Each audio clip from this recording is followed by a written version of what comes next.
Good morning, I'm Erin Hempt. And I'm Jodi Guerrero. A lot of people like to get outside in the morning when it's cooler to get their walk or workout in, but this is not the week to do that. Hi and welcome to your Cronkite News weather update. I'm Jodi Guerrero. Looking at your Friday forecast, the sun is coming out earlier in the morning. It's going to be 47 degrees at 8 a.m., hitting that 50-degree mark at 10 a.m., but then around lunchtime, the clouds are going to come in, but don't let that fool you, because even though they are coming in, the temperature is just going to continue to increase. At 2 p.m., we're going to hit that 60-degree mark, and it'll just keep getting hotter. Looking at the highs across the state, you're going to see the Grand Canyon and Flagstaff are going to be in the high 40s, the Rim in the 50s, and then all the way over here in Yuma, the high is going to be at 82 degrees, and the reason it's the hottest is because even though we had all that rain recently, this area is still being affected by the drought. In Grand Canyon and Flagstaff, the lows are going to be 23. In the Rim, it's going to be in the 20s and 30s for a low. And then all the way over here in Yuma again, you're going to see it's going to be the highest low along with Bullhead City for that same reason. Looking at your temperatures this weekend, the sun is going to be out. Make sure to take advantage of that because it won't be staying for long. The lows are going to be in the 50s, highs reaching that 80-degree mark on Sunday. For Monday and Tuesday, it's going to stay sunny, reaching 85 degrees. That's going to be the highest for next week, along with Wednesday, but the clouds are going to be coming back, lows still in the 60s, and then Thursday it'll get a little bit cooler. So make sure if you do have any plans, you want to go hiking, go out to the park, make sure you get that done this weekend or early next week. So far, there is no containment. Even if you don't live in a fire zone, you are impacted. Today is another Spare the Air day throughout the valley. There's a lot at stake when it comes to how much snow is on the ground. A bad snowpack means less water for reservoirs and rivers, and in a time of drought, every drop matters. Right now, volunteers and government employees around the country are measuring snowpack. University of Arizona researchers are combining that data and building on it. University of Arizona professor Zubin Zhang leads this study. He says his team's work will change how people keep track of snowpack in the future. Before, we only have good measurements over specific points, say your own backyard. Now, if you want to tell your neighbors what the snowpack change for your neighborhoods and adjacent areas, you don't know because your backyard could be different from your neighbors. Zhang says his data provides that answer. Not for your backyard, but for your neighborhood and surrounding areas. And we can do that for every neighborhood in the U.S. The cold work took place out in the field, while others compiled data in the lab. Then they mapped changes in snow mass across the U.S. over 35 years onto 2.5 by 2.5 mile square grids. Zhang and his team have discovered some decline in snowpack in the West. There are areas, large areas, having significant snowpack decline, and we need to take actions.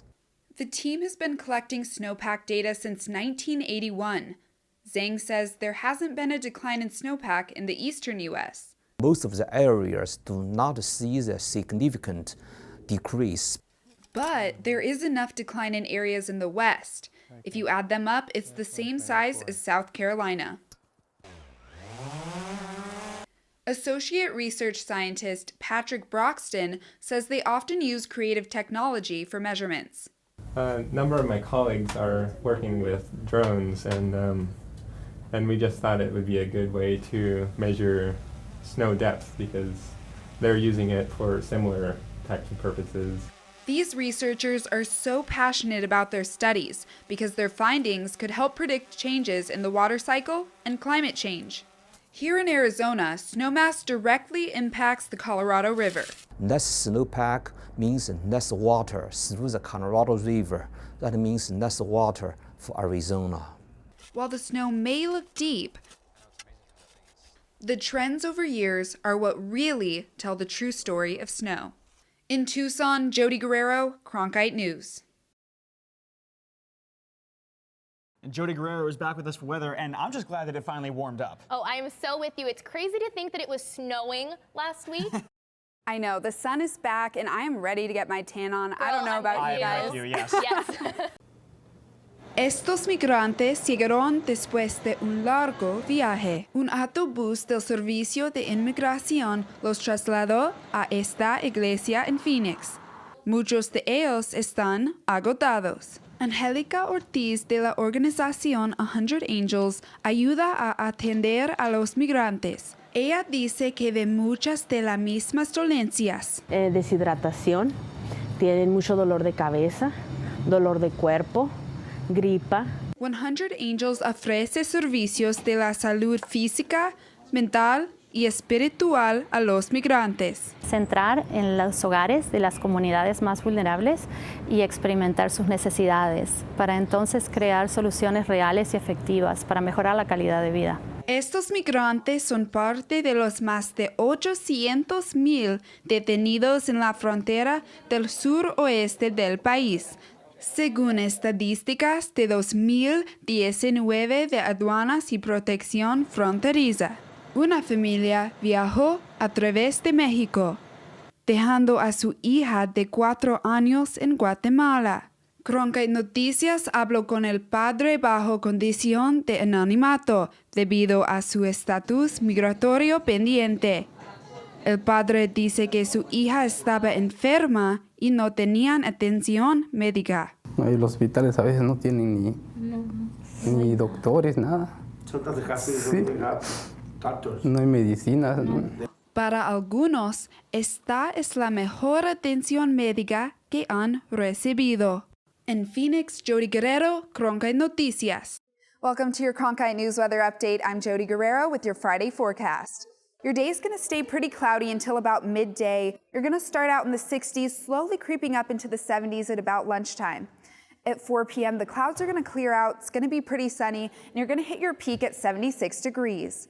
Looking at your highs across the state, the Grand Canyon and Flagstaff are going to be in the 50s, the Rim is going to be in the high 50s, low 60s, and then places like Bullhead City, Lake Havasu City, Quartzize, and Yuma all have the possibility of hitting that 80-degree mark. This weekend, it's going to be a little bit cloudy. You're going to start out on Friday at 78 degrees as your high, Saturday reaching that 80-degree mark, and then almost reaching that 90-degree mark, but not quite yet. The lows are going to stay pretty consistent in the 60s. Monday and Tuesday, the clouds are still going to be out, but you're increasing in temperature. 96 and 95 are the highs, and the lows are in the 60s. Wednesday, pretty clear skies, but the temperatures are decreasing again. For Wednesday and Thursday, the highs are going to be 84, and the lows are going to be 58. As the temperature continues to increase, be sure to stay cool. I'm Jodi Guerrero with your Cronkite News Weather Update.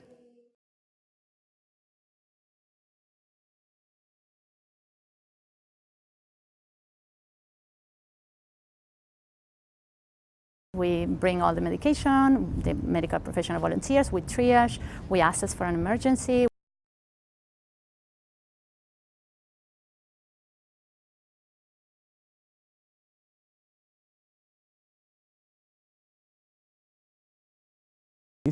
Los hospitales a veces no tienen ni doctores, nada.